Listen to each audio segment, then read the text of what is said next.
যেকোনো একটা টিপে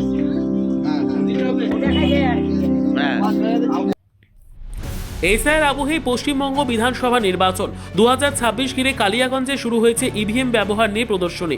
বুধবার দুপুরে কালিয়াগঞ্জ ব্লক নির্বাচন দপ্তরের তরফে ধনকোইল পঞ্চানন মোড়ে ভোট যন্ত্রের ব্যবহার নিয়ে প্রদর্শনী করা হয়। নির্বাচন কমিশনের নির্দেশানুসারে কালিয়াগঞ্জের বিডিও বিদ্যুৎ বরণ বিশ্বাসের তত্ত্বাবধানে আসল ইভিএম যন্ত্র ভিভিপ্যাট নিয়ে বিভিন্ন প্রান্তিক এলাকায় ইভিএম প্রদর্শনী করা হচ্ছে। এই প্রদর্শনীর মাধ্যমে বোতাম টিপে পছন্দের প্রার্থীকে ভোটদান এবং ভিভিপ্যাট যন্ত্রে তা চাক্ষুষ করার পুরো প্রক্রিয়াটি ভোটারদের হাতে কলমে শেখানো হচ্ছে, যাতে ভোটার নিজেদের পছন্দের প্রার্থীকে সঠিকভাবে ভোট দিতে পারে। বিশেষ করে যারা নতুন ভোটার তাদের প্রশিক্ষণ দেওয়া হচ্ছে, কারণ গ্রামীণ এলাকার মানুষেরা পঞ্চায়েত ভোটে ব্যালট পেপারে ভোট দিয়ে থাকে, ফলে তারা ইভিএমে ভোট দিতে গিয়ে ভুল করে থাকে। যাতে নির্ভুলভাবে সকলে ভোট দিতে পারে, সেই জন্যই সচেতন কাজ করা হচ্ছে ভোটারদের নিয়ে। আজকে ডিএম অফিসের তরফ থেকে সাধারণ জনগণের জন্য এই ইভিএম ডেমনস্ট্রেশন করতে এসেছি।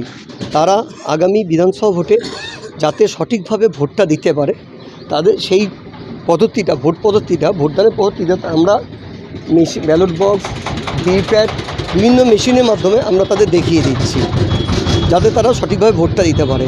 অনেক সময় কি হয়, যখন তারা ভোট দিতে গেছে, ভোট কক্ষে আমরা যখন ব্যালট ইস্যু করেছি, যখন এই মেশিনে তারা ভোট দিচ্ছে, তারা সঠিকভাবে বোতামটা খুঁজে পায় না। সেটা আমরা তাদের দেখিয়ে দিচ্ছি কোন জায়গাটা তাদের ভোটটা দিতে হবে উদাহরণের মাধ্যমে, এক্সাম্পল। এবং আমরা তাদের বলছি যে যখনই তারা বোতামে চাপ দিচ্ছে একটা আওয়াজ হয়, সেই আওয়াজটা যতক্ষণ না কমপ্লিট হবে, আওয়াজটা যতক্ষণ না তারা শুনতে হবে, তারা যেন ভোটদান কক্ষ থেকে বেরিয়ে না আসে।